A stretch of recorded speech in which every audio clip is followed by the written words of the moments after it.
ಚಿಕ್ಕವರಿದ್ದಾಗ ಆಟ ಆಡುವಾಗ ಅವಲಕ್ಕಿ ಪವಲಕ್ಕಿ ಕಾಂಚನ ಮೀನ ಮೀನ ಡಾಮ್ ಡೂಮ್ ಡಸ್ ಪುಸ್ ಕೊಯ್ ಕೊಟಾರ ಅಂತ ಪದ್ಯ ಹೇಳ್ತಿದ್ವಿ.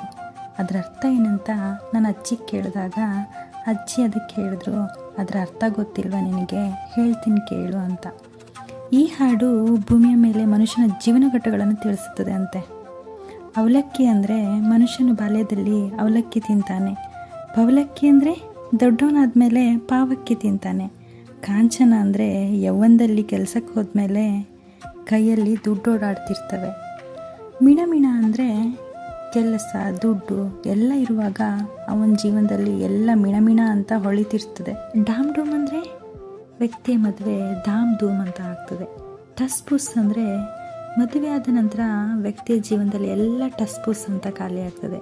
ಕೊಯ್ ಕೊಟಾರ ಅಂದರೆ ಆ ವ್ಯಕ್ತಿಯ ಕೊನೆಗಾಲ, ಅಂದರೆ ವ್ಯಕ್ತಿಯ ಮರಣಕಾಲ. ಈಗ ಗೊತ್ತಾಯ್ತಾ ಇಡೀ ಜೀವನದ ಸಾರವೇ ಈ ಹಾಡಲ್ಲಿ ಅಡಗಿದೆ ಅಂತ.